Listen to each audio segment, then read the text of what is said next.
मतलब फ्रस्ट्रेट हो गए हैं, क्योंकि जॉब नहीं मिल पाने के कारण बहुत ज्यादा फ्रस्ट्रेशन हो गई है और किसी भी एक पर्टिकुलर एक फील्ड में मतलब वो चूज नहीं कर पा रहे। अगर शिक्षा सेवा चयन आयोग के परीक्षा नियंत्रक देवेंद्र प्रताप सिंह से मैं माननीय मुख्यमंत्री जी से मैं कहना चाहता हूँ कि यहाँ से इनको तत्काल हटाया जाए। आप देख रहे हैं कि 3-3, 4-4 बार परीक्षा तिथियों में बदलाव होने से लगातार मानसिक उत्पीड़न का शिकार उत्तर परीक्षा कराई गई असिस्टेंट प्रोफेसर का बड़े पैमाने पर उस पर छिछुआ लेदर कर दिए यहाँ से लेकर के शासन तक। इसमें हम धन्यवाद देना चाहते हैं टारगेट वित्तीय परिहार सरकार की, जो लगातार युवाओं की आवाज को इस लोकतंत्र में उठा रहे हैं। और अगर शिक्षा सेवा चयन आयोग 3 दिन के अंदर इसकी वस्तु स्थिति स्पष्ट नहीं करता तो हम सभी छात्र बेबस होकर के दोनों गेटों को छेकने का कार्य करेंगे और परीक्षा नियंत्रक को तत्काल, क्योंकि target with PS Parihar channel में आपका स्वागत है। तो देखा आप लोगों ने, ये छात्रों का धरना प्रदर्शन और ये दबाव ही था।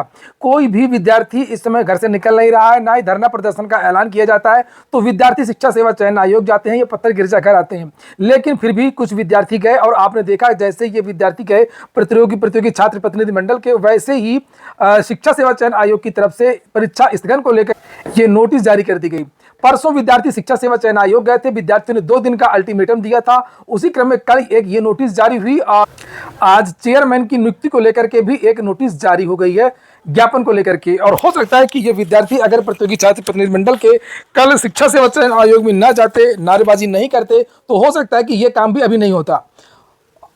और यहाँ पर चेयरमैन की नियुक्ति के लिए नया विज्ञापन निकला है। और आप तो जानते हैं कि शिक्षा सेवा चयन आयोग की नियमावली में लिखा हुआ है कि 21 दिन का समय दिया जाएगा आवेदन करने के लिए। तो अभी 21 दिन तक ये आवेदन चलेंगे फिर से, क्योंकि नियमावली में बदलाव किया गया है, चेयरमैन की योग्यता में बदलाव किया गया है। पूरी बात बताऊंगा, ये भी बताऊंगा कब टीजीटी हो सकती है, कब पीजीटी हो सकती है, कब यूपी टीटी का विज्ञापन जारी हो सकता है।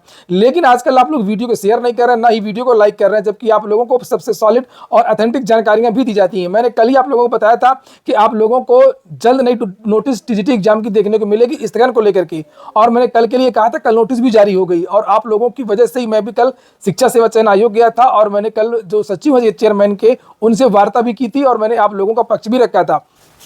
तो ये देख लीजिए पहले विज्ञप्ति, फिर हम लोग बात करेंगे चेयरमैन की नियुक्ति कब तक हो सकती है, कब टीजीटी पीजीटी की परीक्षा हो सकती है और कब यूपी टीटी का विज्ञापन जारी होगा। बिल्कुल स्पष्ट बात होगी, 2 टूक। उत्तर प्रदेश शिक्षा सेवा चयन आयोग अधिनियम यथा संशोधित उत्तर प्रदेश शिक्षा सेवा चयन आयोग संशोधन अध्यादेश 2025 की धारा 4 में प्राविधान्य शर्तों के अंतर्गत उत्तर प्रदेश शिक्षा सेवा चयन आयोग में एक अध्यक्ष पद पर नियुक्ति हेतु आवेदन पत्र बायोडाटा सहित निर्धारित प्रारूप पर आमंत्रित किए जाते हैं। आवेदन पत्र प्राप्त होने की अंतिम तारीख 10 दिसंबर है, वही आज 19 तारीख है, 21 दिन का समय दे दिया गया है। सायंकाल 6 बजे तक होगी। अंतिम तिथि से के पश्चात प्राप्त प्रार्थना पत्र पर विचार नहीं किया जाएगा। इच्छुक अभ्यर्थी निर्धारित प्रारूप पर अपना प्रार्थना पत्र विशेष सचिव उच्च शिक्षा अनुभाग 5 और नवीन भवन कक्ष संख्या 40 उत्तर प्रदेश शासन लखनऊ के नाम से पंजीकृत डाक द्वारा प्रेषित करें। आवेदन पत्र के साथ में समस्त शैक्षणिक और अन्य अभिलेखों की पठनीय और स्वप्रमाणित प्रतियां संलग्न की जाएंगी। और यहाँ पर पद लिखा 1 और इसमें कितनी आयु होनी चाहिए। अध्यक्ष की नियुक्ति दिनांक से 3 वर्ष की अवधि 65 वर्ष की आयु इतने दिन तक रहेगी। अगर उसकी नियुक्ति हो जाती है तो वो या तो 3 साल तक रहेगा या 65 साल तक। अगर पहले ही हो गया, मान लीजिए 64 साल में नियुक्ति होती है, तो फिर वो 1 ही साल रह पाएगा। क्या योग्यताएं होनी चाहिए नीचे लिखा हुआ है, और जो भी हो जल्दी से डाल दीजिए, आप ही लोग डाल दीजिए ताकि भर्तियां जल्दी जल्दी हो। लिखा है राज्य सरकार के प्रमुख सचिव का पद उसके समकक्ष पद पर हो, प्रमुख सचिव के पद हो या उसके समकक्ष हो। विधि द्वारा स्थापित किसी विश्वविद्यालय का कुलपति रहा हो तो ये भी डाल सकता है, या विधि द्वारा स्थापित किसी विश्वविद्यालय का न्यूनतम 10 वर्ष तक आचार्य हो या रहा हो जिसके पास कम से कम 3 वर्ष का प्रशासनिक अनुभव हो। तो देखिए मनोज सिंह तो नहीं बनेंगे, और मनोज सिंह की चर्चा बीच में चल रही थी, वो उनकी नियुक्ति कल हो गई है एक नए विभाग में। देखिए वर्तमान शिक्षा प्रमुख सचिव बन सकते हैं या कौन बन सकता है, चर्चाएं तो हो रही हैं। जो वर्तमान में प्रमुख सचिव हैं उनकी भी हो रही है, और भी कुछ लोग हैं। और इस बार शायद कोई आईएएस ही होगा, सीनियर टॉप मोस्ट आईएएस ही होगा, और उन्हीं के लिए ये नियमावली में बदलाव भी किया गया है। और अगर ये कुलपति और उलपति उन्हीं को रखना होता तो अभी बदलाव नहीं किया जाता। खुद समझिए, आप खुद समझिए, पिछली बार की जो नियमावली था उसमें भी यही था, विश्वविद्यालय का न्यूनतम 10 वर्ष का आचार्य रहा हो या कुलपति रहा हो। तो ये जो नियमावली में बदलाव किया गया है, यहाँ पर राज्य सरकार के प्रमुख सचिव का पद या उसके समकक्ष का पद पर हो या रहा हो, तो केवल इसमें बदलाव किया गया है। इसका मतलब इन्हीं को किसी को होना है इस बार, और लेकिन वो 2 नाम नहीं है जिसके बारे में चर्चाएं चल रही हैं, ठीक है। और कितना वेतन मिलेगा उसको लेकर के यहाँ पर जानकारी दी गई है। अध्यक्ष पद हेतु नियत वेतन 1,75,000 पर राज्य सरकार द्वारा समय समय पर अनुमन किए गए भत्ते एवं अन्य सुविधाएं दी होंगी, और ये सब चीज़ें यहाँ पर ये लिखी हुई हैं। तो मतलब अगर कोई रहा हो या कोई रिटायर हो गया हो फिर यहाँ पर आवेदन करेगा तो वहाँ की पेंशन वगैरह तो मिलेगी इनको, और साथ में ये वेतन भी मिलेगा। तो वहाँ का वेतन मतलब जो पेंशन है और यहाँ का 1,75,000 रुपये, बस केवल भत्ता कट जाएगा। भत्ता दोनों में से एक ही मिलेगा, क्योंकि शिक्षक सेवा चयन आयोग में जितने भी हैं ये सदस्य वगैरह जो रिटायर हैं सबको 2-2 चीज़ें मिल रही हैं। एक जो वहाँ जहाँ पर वो पहले से सर्विस कर रहे थे वहाँ का, और एक यहाँ का ये वाला ये पूरा। खैर ये अलग बात है, विद्यार्थियों को मतलब क्या है, विद्यार्थी थोड़ी भी आवेदन कर पाएंगे, पहले उनको नौकरी मिलेगी तब वो आवेदन कर पाएंगे। तो अब ये आवेदन की प्रक्रिया लिखी है यहाँ पर 10 दिसंबर तक आवेदन की प्रक्रिया होगी, और उसके 1 हफ्ते बाद लगभग ज़्यादा से ज़्यादा अगर खींचेंगे तो ये दिसंबर के लास्ट में लगभग 25 दिसंबर, चूँकि अभी तो ये आवेदन की प्रक्रिया चलेगी 10 तक, उसके बाद में फिर स्क्रीनिंग होगी, जाँच होगी, डॉक्यूमेंट वेरिफिकेशन सभी का। उसके बाद में फिर ये 5 नाम इकट्ठे किए जाएंगे और वो 5 नाम भेज दिए जाएंगे सीएम के पास। अब मैं बता दूं इस बार कुछ नहीं होना है, इस बार केवल फॉर्मेलिटी होनी है। पिछली बार भी फॉर्मेलिटी ही था, वो दबाव की वजह से उन्होंने विज्ञापन जारी किया था जिसमें 67 लोगों ने आवेदन किया है। इस बार मैं बता दूं कोई आवेदन मत करिए, जिनको होना है वही होगा, और उन्हीं के लिए नियमावली में बदलाव किया गया है। समय इस बार नहीं लगेगा, विद्यार्थी परेशान ना हो। और जहाँ तक जानकारी है कि दिसंबर के लास्ट में 25 से लेकर के 30 दिसंबर तक, अभी तो 25 छुट्टियाँ भी तो रहती हैं, 25 से 30 तक आप लोगों को शिक्षा सेवा चयन आयोग में नए चेयरमैन मिल जाएंगे।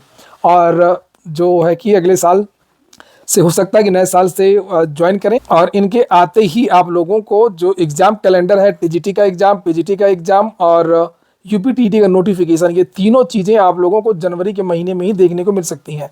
यानी कि टीजीटी की एग्ज़ाम डेट और यूपीटीईटी की नई एग्ज़ाम डेट, और नोटिफिकेशन भी हो सकता है कि इसी जनवरी में जारी हो जाए। और टीजीटी की जो परीक्षाएं, पीजीटी की परीक्षाएं हैं मार्च लास्ट या अप्रैल में, पंचायत चुनाव के पहले जो भी है। तो बहुत जल्दी भी नहीं और बहुत ज़्यादा आगे भी नहीं जाएगा। तो जिस तरीके की गतिविधियां चल रही हैं, विद्यार्थी जो पूछ रहे हैं कि सर आप अपना कुछ बताइए कि आपके हिसाब से क्या लग रहा है, तो मुझे मेरे हिसाब से लग रहा है कि अभी देखिए पूरा जनवरी तो आपका फुल, जनवरी में तो ये अपना कार्यभार आएंगे, मीटिंग करेंगे, प्रथम मीटिंग में ज्वाइन होगा, माल्यार्पण होगा, यही सब चीज़ें वो समझेंगे चीज़ों को, तो वो तो इससे निकल जाएगा। और आपकी जो परीक्षा है ना वो मार्च में हो सकती है, मार्च लास्ट या ज़्यादा अप्रैल, पंचायत चुनाव के पहले, मैं बार बार कह रहा हूँ। तो ये दोनों टीजीटी और पीजीटी की परीक्षा आपकी मार्च और अप्रैल के महीने में हो सकती हैं,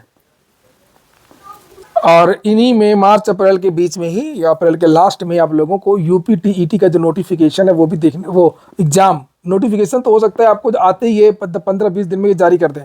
काम चल रहा पैरेलल, केवल जो नोटिफिकेशन वगैरह है वो फाइनल चीज़ें नहीं हो पाती हैं। तो जनवरी में ही आप लोगों को टीटी का नोटिफिकेशन देखने को मिल जाएगा, और टीजीटी पीजीटी की एग्ज़ाम डेट देखने को मिल जाएगी, और नई भर्तियों का जो विज्ञापन है वो फरवरी के महीने में आप लोगों को देखने को मिल सकता है।